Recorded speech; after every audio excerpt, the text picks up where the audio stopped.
Okay, Algebra 2.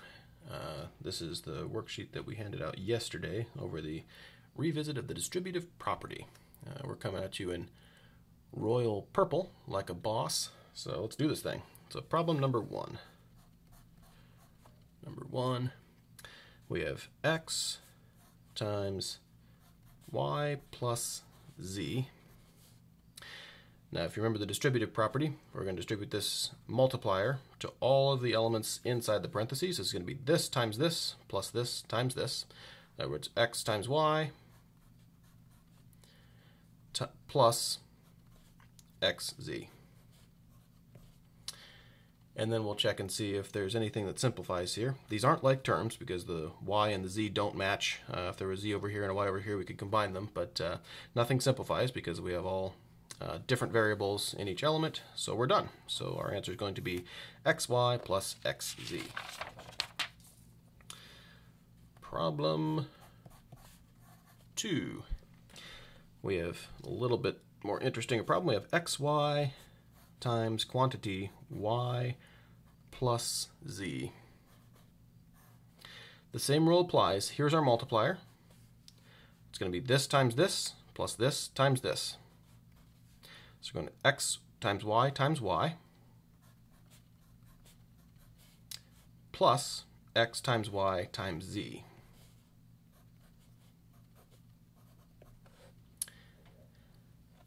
Now, if you notice, we can't simplify this second term here. We have just an x, a y, and a z, but we can simplify this. We've multiplied this by y twice. This would be y to the first and y to the first. So this is going to simplify to x times y, otherwise known as y squared, plus, and this just drops down to x, y, z, and we're done.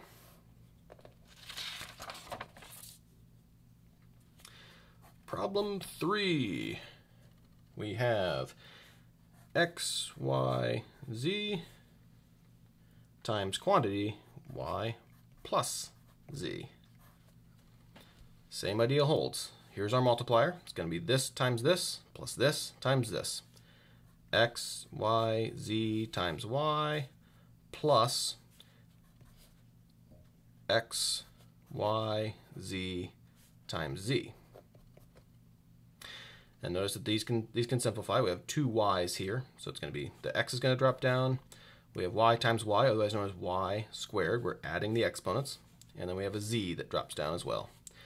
Plus, we have a lone x, a lone y, and we're multiplying this system by z twice. Z to the first times z to the first would be z to the 1 plus 1, or z squared. And notice that these are not like terms. You might think that they're like terms, but they're not. We have an xyz and an xyz, but notice we have y squared here and y to the first. So these do not match up, so we can't combine these. They're not like terms, so this is as simplified as this gets. Number 4, we have x, y, z squared times quantity y plus z. Now, notice this means, somebody asked me about this yesterday, this doesn't mean this whole thing is squared. So it's not x squared, y squared, z squared. It's just x to the first, y to the first, z squared. But again, this is our multiplier. It's going to be this times this plus this times this.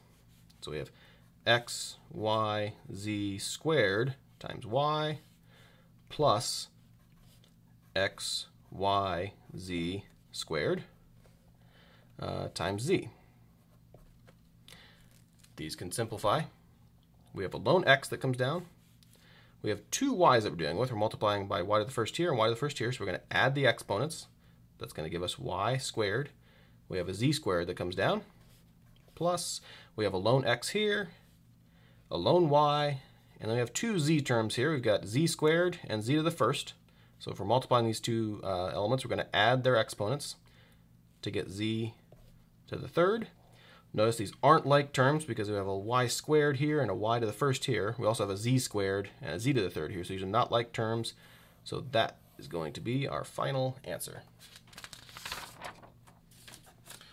Numero 5. We have x squared times y z squared times quantity, well, y plus z again, imagine that, y plus z.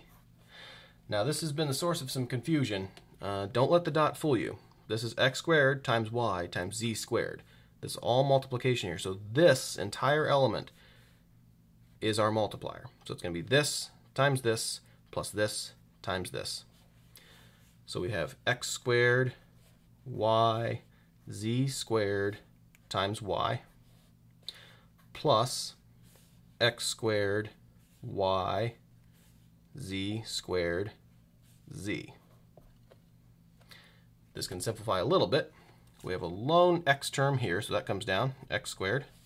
We have a y to the first and a y to the first. Multiplying together, we add the exponents, so y to the 1 plus 1, otherwise known as y squared. And we have a z squared that can come down.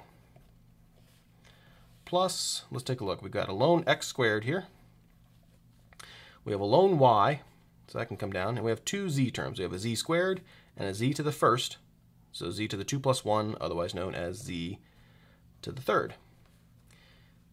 Now let's see if we have any like terms. We have an x squared and x squared in common. But we have a y squared and a y to the first. That kills any chance that we can simplify it further. So that is our final answer. Let's see, number 6.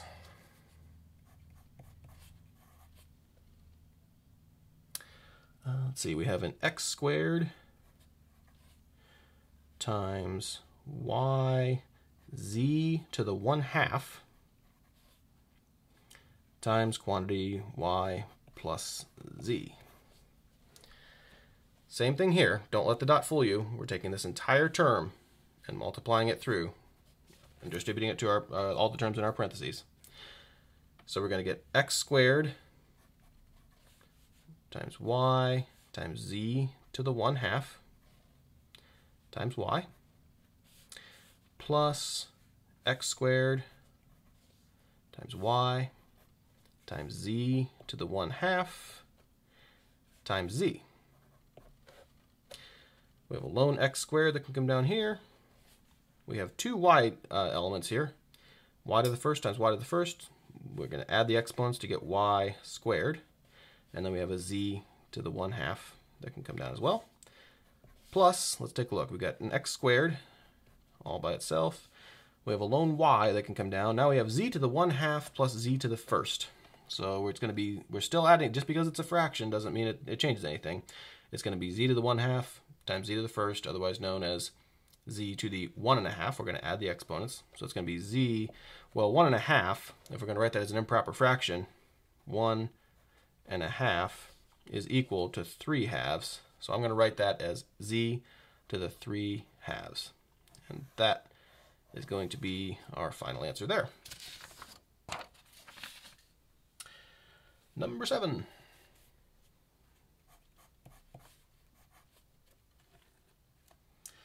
We have x squared times yz to the 1/2. And finally, we've changed the parentheses. It's going to be times quantity y squared plus z to the 1/2. Remember, don't let the dot fool you. We're taking this entire element and treating it as our multiplier. So it's going to be this times this plus this times this. We'll have x squared times y times z to the 1/2 times y squared plus x squared times y times z to the 1/2 times z to the 1/2. Okay, we have a x squared that can come down. There are no other x terms in here, so x squared. We have two y elements here. We've got a y to the first and a y squared. We add the exponents, so it's going to be y to the 1 plus 2, or y to the third. And we have a z to the 1/2. Plus, let's see, we have a lone x term here. That's going to come down. We have a lone y term. And we have z to the 1/2 times z to the 1/2. Simply add the exponents. 1/2 plus 1/2 is 1 whole, so it's just going to be z to the first, otherwise known as z. The x squareds are in common. but we have a y to the third here and a y to the first. So these are not like terms. They can't simplify any further. And that is our final answer. And finally, we come to number 8. X squared times y z to the 1/2 times quantity x y squared plus z to the 1/2. Okay, this is our multiplier. Don't let the dot fool you. So it's going to be this times this plus this times this. We have x squared y z to the 1/2 times x y squared plus, hopefully I don't run out of room here, x squared y z to the 1/2 times z to the 1/2. We have a couple x elements here. We have x squared and x to the first. We'll add the exponents here to get x to the third. We have a couple y elements here. We have a y to the first and a y squared. So we're going to add those exponents to get y to the third. And we have a lone z to the 1/2. Plus, let's see, we only have a single x element here, so that's going to come down, x squared, and a single y element. So that can come down, and we have z to the 1/2 times z to the 1/2. Add the exponents. 1/2 plus 1/2 is 1, so it's going to be z to the first, otherwise known as z. We have an x to the third and an x squared here, so that kills any possibility of simplifying, so this is going to be our final answer. Until next time, goodbye.